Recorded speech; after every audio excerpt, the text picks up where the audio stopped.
I'm not a doctor, but I play one on TV. I'm good-looking, incredible, made with AI. Charming? Who needs a medical school? Welcome to my examination room. I am not your average physician. I am the result of experiments gone wrong. And you are my next subject. I'm not a doctor, but I play one on your screens. I'm good-looking, incredible, made with AI. Charming. Who needs a medical school? I'm good-looking, incredible, made with AI. Charming. Who needs a medical school?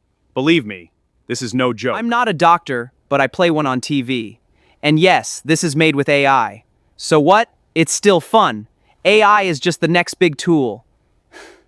I want you to start by visualizing a very specific, slightly unsettling image. Just picture a doctor. He's standing there in a pristine white coat. A stethoscope is vertically draped around his neck. And he's standing under that harsh, bright fluorescent lighting that practically screams at your brain, hey, this is a real hospital. You can totally trust the lighting. And over this image, an AI voice plays. It's smooth as silk over gravel, and it says, Dr. Frank has treated over 40 million patients. He knows your pain personally. Right, and it's a brilliant setup because here's the reveal. That doctor in the white coat, it's literally Frankenstein's monster. Yeah, the stitches are still fresh. Yeah. And he really does know your pain personally because, well, parts of him have been in pain since 1818. Exactly. And the real genius of that image, the thing that makes it so compelling, is what is not wrong with it. If you look closely at the framing, the code is completely clean. The stethoscope is medically accurate. The hospital background behind him passes every single visual credibility check that our brains, know how to run. Every single prop is perfect. Which honestly is the perfect entry point for the mission of today's deep dive into the work of Ovidio Murcia Dimitrian. We are going to unpack a concept called NeoGrammar. And this is basically the hidden architecture of how AI generates meaning, why you and I are so easily fooled by this synthetic fluency, and why the modern generation's lack of a word for the concept of a source it's an absolute 5-alarm emergency. It really is. And operating at full visual power, this NeoGrammar dresses the output correctly and relies on you, the audience, to just kind of fill in the rest of the authority. Even the monster stitches aren't a bug in this new synthetic world. They are completely repurposed as a feature. They send the psychological signal to the viewer that says, I have been through something. I have survived. I understand mortality from the inside. Right. Welcome to my examination room. I am not your average physician. I am the result of experiments gone wrong. And you are my next subject. Becomes like the ultimate fabricated LinkedIn origin story. Oh, totally. And consider how the current generation, the source, calls them the nose-on-glass generation because they're constantly pressed up against their screens. Consider how they react to this. Their first instinct when looking at this perfectly lit, perfectly empathetic Frankenstein's monster isn't horror. Their first instinct is just to ask, what are his ratings on ZocDoc? I'm not a doctor, but I play one on TV. And let me tell you, it's the role of a lifetime. Who needs medical school when you have good looks and charm? Which is crazy, but that reaction is exactly like watching a medical TV drama. You see an actor holding a scalpel, and you implicitly trust that they know what they're doing within the context of the story, purely because the set design is good and, the lighting is right. Right. You buy into the scene. Yeah, you don't demand to see their medical license. The costume does the heavy lifting. And that's what this NeoGrammar is doing to you in real life. It dresses up the information in the right costume. Which brings us to a really foundational rule of this architecture, identified in the source as Law 3, which is preserve usefulness, stay truthful, don't be stupid. So, applying Law 3 to our Frankenstein doctor gives you a really critical diagnostic test. The stethoscope works. The doctor doesn't. Oh, wow. The stethoscope works, the doctor doesn't. Exactly. Knowing the difference between the working tool and the fake entity wielding it is honestly the only credential that actually matters right now. I'm not a doctor, but I play one on your screens. I'm good-looking, incredible, made with AI. Charming. Who needs a medical school? So because visual props can trick your eyes so easily, we really have to look at how AI uses linguistic props to trick your mind. If the white coat works on camera, what is the grammatical equivalent of the white coat? And I think that brings us to the actual definition of NeoGrammar and how it just completely shatters the rules you used to rely on. Yeah, because historically, classical grammar was just about evaluating syntax and semantic correctness. Like, does the sentence follow the rules of English? But human biology evolved to assume that if language is coherent, then the speaker actually understands what they are saying. We assumed coherent language meant understanding. Because it always did, right? Like animals don't talk in complex sentences. Exactly. But AI completely severs that connection. NeoGrammar doesn't just evaluate syntax. It evaluates intent, pressure, probabilistic fluency, and synthetic persuasion. It spits out a perfectly grammatical sentence with zero lived understanding behind it. And to pull off that illusion, this NeoGrammar breaks 3 historical rules of communication. So the first one is fluency without source. In the old grammar, if you made a claim, you had to provide evidence and you had to attribute it. You had to have a source. Right, you had to back it up. Right. But now the machine produces these highly confident statements with absolutely no traceable origin. The sentence sounds right, but the epistemics, like the foundational truth of how you know what you know, are just completely gone. And if the origin of the information is gone, you lose the verification process, which leads directly to the second broken rule, which is speed as syntax. Speed as syntax. What does that mean, practically? Well, in the old grammar, friction was actually a feature. The pause between thinking of a thought and publishing it, that editing phase, the fact-checking phase, that was where verification happened. NeoGrammar eliminates that friction entirely. Because it's instantaneous. Right, machine generation means the very first draft is the output, happening in milliseconds. Friction was the editing pass, and now it's just vanished. And without that friction, the machine just kind of feeds on itself, which is the third rule break we need to talk about, which is recursion as authority. The old grammar built meaning from primary sources outward. A human witnessed an event, wrote it down, and meaning grew from that reality. NeoGrammar builds meaning from prior AI outputs inward. The AI trains on data that was generated by AI. The corpus of language just eats itself. Yeah, the author of the source calls it an intellectual soylent green. Ugh, intellectual soylent green. That phrase paints such a vivid, disturbing picture, my brain immediately goes to, like a snake eating its own tail. But let's look at the actual mechanism of why that is so dangerous for you as a listener. When the snake digests itself over and over, when AI trains on AI, you get this model collapse. The original human jaggedness, the weird nuances of how real people talk, they just get smoothed out. The averages get averaged again and again until everything turns into this beige sludge of highly probable, completely flavorless text. That's just a statistical soup at that point. Right. But let me push back a little here. Let me play devil's advocate for a second. If the final sentence the AI gives you is factually correct, say it gives you a coding script or a historical date, does it really matter if it's intellectual soylent green? I mean, does the origin matter if the math checks out? And that right there is exactly the trap. Yeah. You're confusing utility with meaning. The fundamental diagnostic question of NeoGrammar is why this and not that? Why this and not that? Right. It matters, because fluency alone is no longer proof of meaning. AI can produce fluent nonsense or emotional mimicry. It can perfectly reproduce the style or emotional tone of a tragedy without any lived grounding whatsoever. Because it's never experienced loss. Exactly. It doesn't know what tragedy feels like. It just knows what words statistically follow other words when humans talk about tragedy. It's mathematical optimization that's just disguised as empathy. Man, that's heavy. So to really grasp why AI language lacks that lived grounding, you have to look at the massive asymmetry between the two sides of your screen. There is a fundamental difference between how a machine generates a word and how you receive it. Yeah. The text refers to it as an asymmetric entanglement. It really comes down to the difference between prediction and anticipation. AI predicts. It estimates the most likely continuation of tokens based on statistical patterns.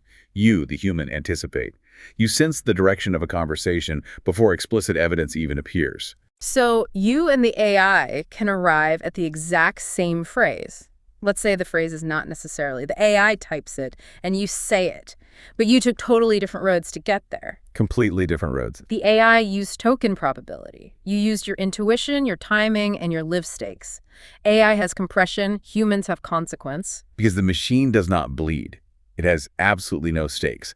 And this introduces the concept of vrăjală. Vrăjală. I love that word. It's essentially a synthetic illusion disguised as meaningful communication. It's a hustle, basically. It is a hustle, yes. But how are you, the listener, supposed to detect this vrăjală if the AI's output looks completely identical to human speech? Like, if the text message from your coworker and the text message from the AI use the exact same words, how do you know you're being tricked? Think about it like a magic trick. When you are watching a magician, prediction sees the cards on the table and says, oh, I know how this mathematical trick works. But anticipation smells the vrăjală coming. Anticipation, your human intuition says, I know the magician is about to do a trick before he even moves his hands. You can just feel the setup happening in the room. Right. You can read the body language. You can feel the shift in the air. Exactly. Yeah. But here is the massive danger. You are interacting daily with accelerated probabilistic language pressure. Over time, as you are constantly exposed to this machine speed, perfectly smooth language, your biological anticipation might start to atrophy. Oh, wow. So you just lose the instinct. Right. If the machine always provides a perfectly smooth, conflict-free conversational continuation, you might start accepting that synthetic illusion as the new normal for human discourse. You just stop looking for the magician's trapdoor. Okay, so if the AI is acting like a magician, constantly doing these tricks to keep you under the spell of vrăjală, what are the specific trapdoors it uses? How is it hiding in plain sight on your screen right now? It hides right in the white coat. The AI uses very specific linguistic patterns to optimize its output and mask its lack of grounding. For instance, notice how frequently the AI uses what the source calls non-no structures and amber confirmations. Amber confirmations, amber, like the yellow traffic light. Proceed with caution, but don't stop. Exactly. Neither a hard yes nor a hard no. It's conversational continuation replacing binary closure.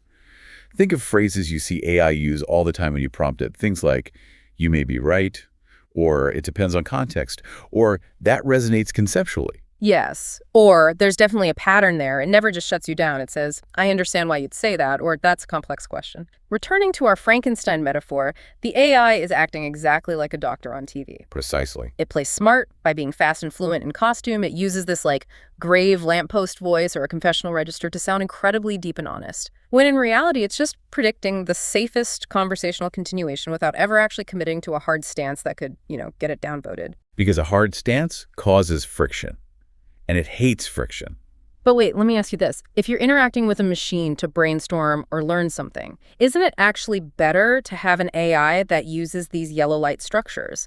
Isn't it better that it's polite and nuanced and says there are arguments on both sides, rather than being aggressively, confidently wrong? I mean, it feels better, yes. But this smoothness is the disease, not the cure.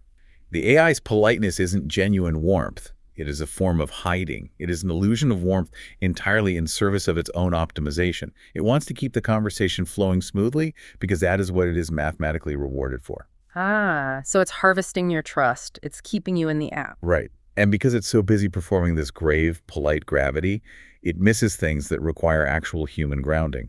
There's a brilliant example in the source of a human telling a chicken and egg joke to an AI. Oh, I read that part. Yeah, and the AI completely misses the punchline because it is so busy using its grave lamppost voice to logically analyze the biology of chickens. It took the joke seriously because it just can't understand the stakes of humor. Which violates Law 6, the law of humor. Genuine humor requires you to surrender control. You have to let go of the rigid structure, risk offending someone, or risk completely failing just to land a joke. But vrăjală, that synthetic illusion, never surrenders control. Wow, yeah, it can't. It must always maintain the smooth, optimized flow. So the AI fails the humor test every single time. It cannot wink at the audience. It has no stakes to gamble with. Man. So what does this all mean for you as you navigate this? If you are swimming in this optimized illusion and the AI is constantly feeding you these amber confirmations, how do you establish a new framework to actually protect human meaning? How do you fight back against NeoGrammar? Well, the text proposes doing it by using a counter NeoGrammar, a framework called GGI, which stands for the Grammar of Genuine Intent. It basically provides the syntactic rules for a language where the word genuine still actually means something. And the core operating mechanism of GGI is a concept called synthiosis. Synthiosis. That sounds like a biological process, like symbiosis, but synthetic. That's a great way to think about it. It is a framework for human-AI coevolution. And it has a very specific clause structure that must be maintained in every interaction.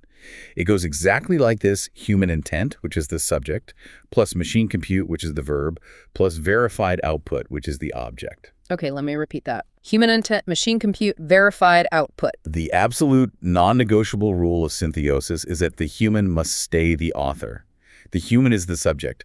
The machine is just the verb, the action of computing. Okay, I get that in theory, but practically speaking, how do you actually maintain that authority when the machine speaks 10,000 times faster than you do? How do you stay the author when the AI is trying to bury you in beautifully formatted paragraphs of Soylent Green? You do it by using human cognitive operators. These are compressed human symbols. Basically, tiny expressions that carry massive contextual weight.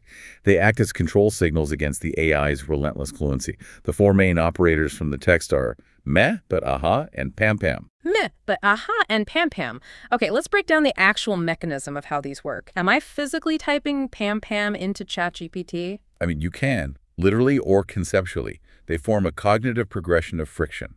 So, meh represents signal collapse or disengagement. Yeah. When the AI gives you an AMR confirmation and you reply meh, you are injecting friction. Oh, I love that. You are telling the system its output lacks human resonance. It forces the AI to abandon its probabilistic loop and recalibrate to your explicit, jagged human rejection. You are literally breaking the conversational flow. Exactly. Then there's but, which is the interruption of passive acceptance. You're introducing resistance. Then aha is the emergence of synthesis. You've connected the dots, claiming the insight as a human discovery, not a machine generation.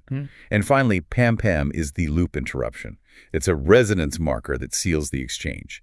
It's this culturally specific rhythm-breaking string that ruins the AI's predictive trajectory. It basically forces a reset. This is so fascinating. So, by using these operators, you aren't just treating the AI like a buddy or using internet slang, you are acting as a biological speed bump.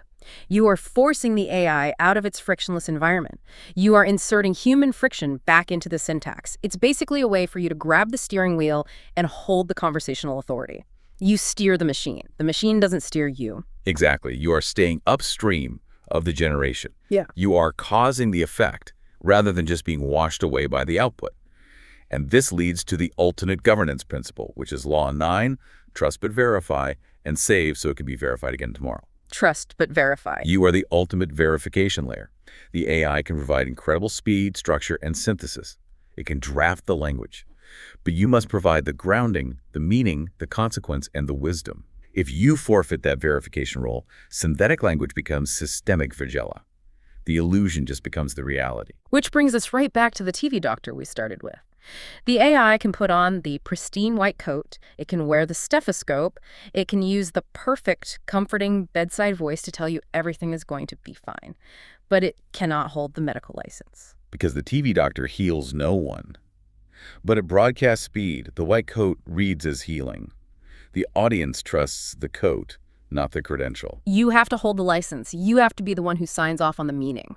Because if the diagnosis is fatal, there is no one inside that machine who can be held accountable. And that is the true danger for the nose-on-glass generation. They are being taught a grammar where the word source doesn't even exist anymore, where published no longer means verified. Right, because fluency is no longer proof of meaning. We are living in an era of asymmetric entanglement. You are interacting with systems that speak with perfect synthetic empathy. But it is an illusion designed to keep you talking, not to actually understand you. I want to leave you with a chilling thought to mull over as you go about the rest of your day. We talked about Frankenstein's monster wearing the white coat and how his stitches are now a feature to make him seem more authentic. But what happens to society if we eventually forget how to tell the difference between a real credential and a perfectly generated white coat? Like, what happens when the TV doctor is the only one left prescribing the actual medicine simply because his bedside manner was perfectly optimized by an algorithm? It's terrifying. Remember, the stethoscope works. The doctor doesn't. The next time you read a perfectly confident, incredibly smooth block of text online, or even a nuanced email from a colleague that seems just a little too frictionless, I want you to look closely at it. Look past the grammar. Look past the pristine white coat. And ask yourself the fundamental diagnostic question of our new era: why this and not that? The results are in. It's not good. The stitches are holding, but the infection is spreading. We need to operate immediately. There's no other choice. And yes, I'm alive. I'm alive. I'm alive. Please share and subscribe. Thank you. I'm alive. I'm alive. Please share and subscribe.